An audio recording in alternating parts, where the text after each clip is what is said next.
नमस्कार दोस्तों, स्वागत है आप सभी का अपने चैनल ज्ञान मंच पर।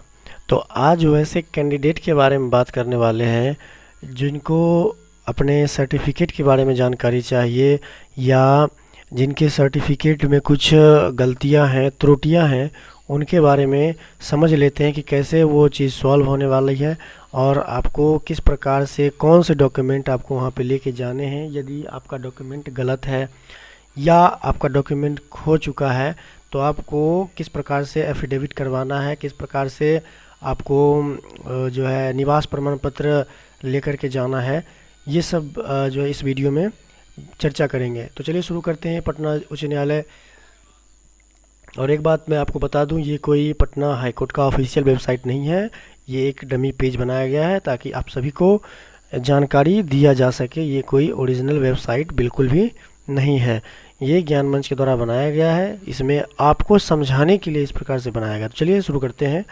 अनिवार्य दस्तावेज और वैधता नियम कि जो है आपको क्या करना है, क्या लेके के जाना है, ये पहले वीडियो में भी देख चुके हैं, लेकिन फिर एक बार अच्छे से समझ लेते हैं।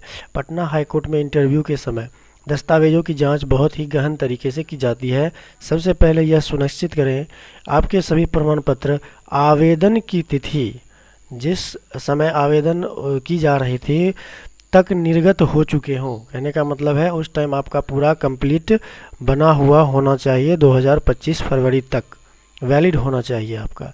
यदि आपने फॉर्म भरने के बाद कोई सर्टिफिकेट बनवाया है, उसे नया माना जाएगा और वह पुराने आरक्षण या योग्यता के दावों को पुख्ता नहीं करेगा। कहने का मतलब है आपके आरक्षण में प्रॉब्लम हो सकती है, आपको जनरल कैटेगरी से जो है फिर कट ऑफ का सामना करना पड़ेगा। अगर आपके पास जो प्रमाण पत्र हैं सभी आवेदन की तिथि तक अगर वैलिड हैं, तब जो है आपको आरक्षण का लाभ अवश्य मिलेगा।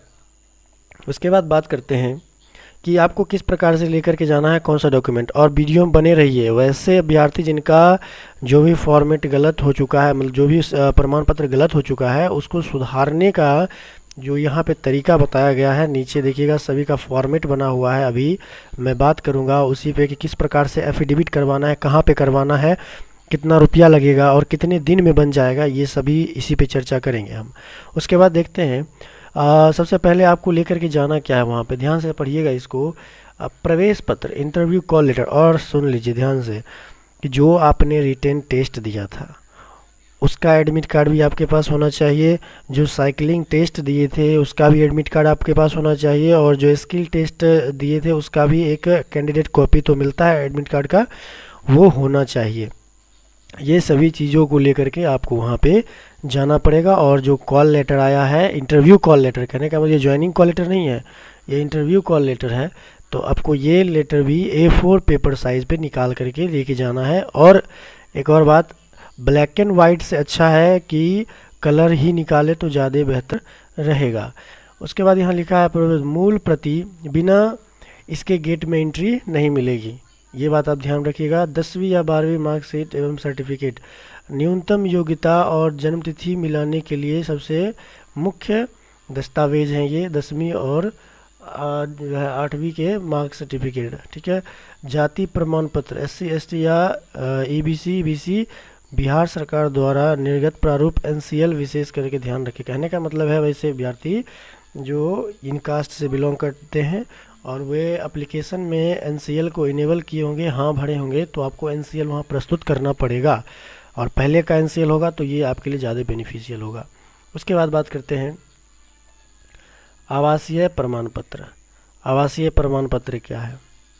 आवासीय प्रमाण पत्र स्थानीय निवासी होने का प्रमाण पत्र, कहने का मतलब बिहार के स्थानीय निवासी हैं, इसका प्रमाण पत्र आपको वहाँ पे प्रस्तुत करना पड़ेगा। CO SDO स्तर से निर्गत होना चाहिए। CO कहने का मतलब RO लेवल से, जो आपके ब्लॉक लेवल से NCL बना हुआ होना चाहिए। उसके बाद पहचान पत्र के रूप में आपको Aadhaar card, voter ID card, driving licence, passport, ये सब में से कोई भी लेकर के जाना है। फ़ोटो का मिलान और बायोमेट्रिक सत्यापन के लिए किया जाता है। कहने का मतलब ये उस प्रकार सा वैसा डॉक्यूमेंट है जिससे आपका फ़ोटो और आपके सिग्नेचर को मिलाया जाएगा। उसके बाद बात करते हैं यहाँ पे सभी ओरिजिनल डॉक्यूमेंट के साथ 3 सेल्फ अटेस्टेड फ़ोटोकॉपी तैयार रखें। फ़ोटोकॉपी पर वही हस्ताक्षर करें जो अपने आवेदन फॉर्म में किए थे, ये बात याद रखिएगा। अब आगे बढ़ते हैं। केस 1 क्या है, माता के नाम में सुधार आपको कैसे करवाना है, आपको किस प्रकार से एफिडेविट करवाना है, उसके बारे में देखिए। यहाँ पे एक जो है फॉर्मेट तैयार किया गया है। आप जब जाइएगा वहाँ अपने जिला न्यायालय में जाइएगा तो देखिए यहाँ पे लिखा है नोटरी पब्लिक और मजिस्ट्रेट फॉर्मेट। अब देखिए वहाँ एसडीओ लेवल से आपको करवा के नहीं जाना है, लेकिन आपको नोटरी पब्लिक से, ये क्या होता है, नोटरी पब्लिक क्या होता है, आपको कोर्ट जाना है और कोर्ट में 150 से 200 रुपया में आपको एफिडेविट बनवा के, कोई भी जो है वकील साहब को बोलिएगा तो वो एफिडेविट करवा के दे देंगे। और इस प्रकार से आपको वहाँ पे लिखवाना है और आपको बोलना है कि मेरा ये सब जो है प्रॉब्लम उत्पन्न हो गया है, इसको जो है एफिडेविट करवाना है इसका। देखिए यदि आपकी माता के नाम में देवी, कुमारी या स्पेलिंग में जैसे सुमन की जगह पे डबल एम आ गया है का अंतर है, तो आपको 100 रुपये वाला जो स्टैम्प पेपर पर यह हलफनामा एफिडेविट लेकर के जाना होगा। यह नोटरी पब्लिक या फर्स्ट क्लास मजिस्ट्रेट से प्रमाणित होना चाहिए। आप याद रखिए, आप जो कोर्ट से बनवा लीजिएगा ये आपके लिए ज़्यादा उपयोगी होगा, नोटरी पब्लिक से बनवाइएगा। उसके बाद देखिए यहाँ पे आपका फॉर्मेट किस प्रकार से, यहाँ पे एक पेपर मिल जाएगा वहीं पे जो आपको जो है वहाँ पेपर शायद 20 या 30 रुपया में मिल जाता है स्टिकर, या 50 रुपया में स्टिकर मिलता है उसका। आपको 100 रुपया वाला जो स्टिकर लेना है और लेकर के यहाँ पे चिपका करके उसमें जो है आपको वहाँ पे जो टाइपिस्ट होते हैं उनसे ये जाके टाइप करवाना है, या तो आप वकील से मिलिएगा, सब काम वही करके दे देंगे। यहाँ लिखना है मैं, आपका अपना पूरा नाम लिखिएगा, पिता का नाम लिखिएगा, निवासी अपना जो है ग्राम, पोस्ट और ज़िला लिखिएगा। सत्यनिष्ठा से घोषणा करता हूँ या करते हूँ कि यह मेरी माता का वास्तविक नाम सही नाम है। यहाँ पे अपना सही नाम, मम्मी का जो है सही नाम लिखिएगा। यह कि लिपिकीय त्रुटि के कारण मेरे मैट्रिक के अंक पत्र प्रमाण पत्र में उनका नाम गलत, फिर यहाँ पे अपना जो आपकी माता का गलत जो नाम है यहाँ पे वो अपना नाम गलत नाम लिखिएगा, अंकित हो गया है। उसके बाद यहाँ पे लिखना गया यह है कि सही नाम और गलत नाम दोनों एक ही महिला के नाम हैं जो मेरी सगी माता है। यह कि भविष्य में मेरी माता का सही नाम ये स्वीकार किया जाए। तो इस प्रकार से यह एफिडेविट करवाइएगा। शपथकर्ता का हस्ताक्षर यहाँ पे होगा आपका। उसके बाद फिर जो भी साइन मोहर लगेगा वो आपको वकील साहब करके दे देंगे। ये आपका पहला फॉर्मेट हुआ। उसके बाद बात कर लेते हैं सेकेंड केस की ओर। पिता के नाम में सुधार अगर करवाना है फादर के नाम में, तो जैसे कि सिंह है, प्रसाद है, यादव होने वाले गलत के कारण इसके लिए अलग शपथ पत्र आवश्यक है। इसके लिए एक अलग शपथ पत्र लेना पड़ेगा आपको, फिर वही स्टैम्प पेपर लेना पड़ेगा 100 रुपये का।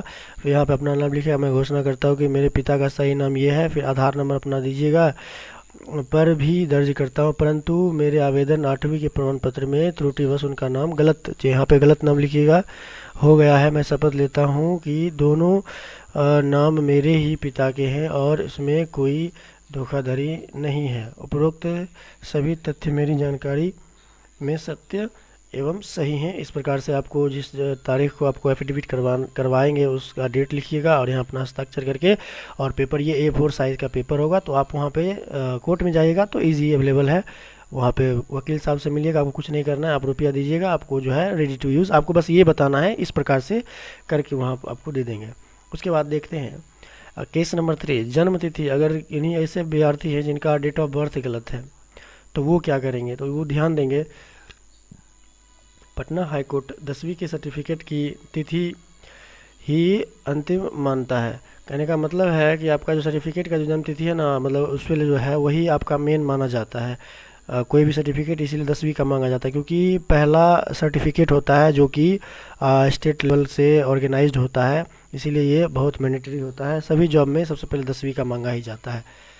यदि आपके आधार कार्ड या अन्य दस्तावेजों पर अलग तिथि है तो आपको उसे सुधारने या स्पष्ट करने का हलफनामा देना होगा, तो आप एफिडेविट करवाना होगा। उसके बाद देखिए क्या किस प्रकार से है, जैसे कि आप स्टैम्प सबका 100 का ही लेना है आपको।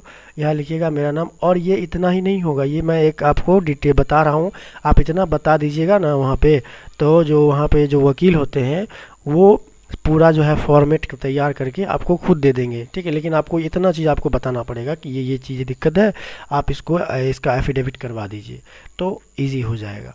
यहाँ पे अपना नाम लिखिएगा, निवासी आप कहाँ के रहने वाले हैं, जहाँ के हैं, बक्सर के, अररिया के, कटिहार के, किशनगंज के, कहीं के भी हैं तो वहाँ अपना एड्रेस डालिएगा। उसके बाद यह घोषणा करता हूँ कि मेरी वास्तविक जन्म तिथि सही, अपना डेट ऑफ बर्थ, जो आपका डेट ऑफ बर्थ सही डेट ऑफ बर्थ है ये यहाँ पे भरिएगा। जो मेरे मेट्रिकुलेशन सर्टिफिकेट संख्या नंबर, अपने मैट्रिक का जो नंबर है, मार्कशीट नंबर है, उसका जो वो लिखिए अंकित है, या सर्टिफिकेट जो मिलता है उसका भी नंबर आता है, 10वां का सर्टिफिकेट उसका नंबर आता है, वो नंबर यहाँ पे लिखिएगा। त्रुटिवश मेरे अन्य पहचान पत्र, आधार या पेन में जन्म तिथि गलत, अपना गलत डेट ऑफ बर्थ यहाँ पे भरिएगा। हो गई है। मैं यह वचन देता हूँ कि मेरी सही उम्र की गणना मैट्रिक सर्टिफिकेट के आधार पर ही की जाए। तो इस प्रकार से एफिडेविट, अगर यदि ऐसा भी हो सकता है, अगर आपका जो है date of birth Aadhaar card और पैन कार्ड में सही है और 10वीं में अगर आपका गलत है, तो आप इसका एफिडेविट जो है इसका भी एफिडेविट करवा सकते हैं, कुछ इसी प्रकार से। ठीक है, अब आगे बढ़ते हैं, केस नंबर 4 की ओर देखते हैं।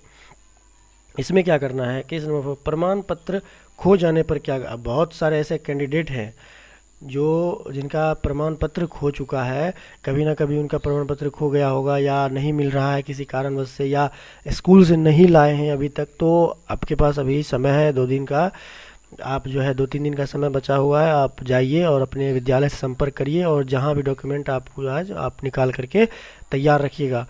अगर इंटरव्यू से कुछ दिन पहले आपका ओरिजिनल सर्टिफिकेट खो गया तो पैनिक ना हो, आपको तुरंत निम्नलिखित दस्तावेज तैयार करने चाहिए। आप देख लीजिए यहाँ पे क्या क्या है, आपसे अगर जो हो पाता है करिएगा, नहीं होगा तो आपके पास जो सर्टिफिकेट अवेलेबल हो पाएगा उसको लेकर के आपको जाना ही पड़ेगा।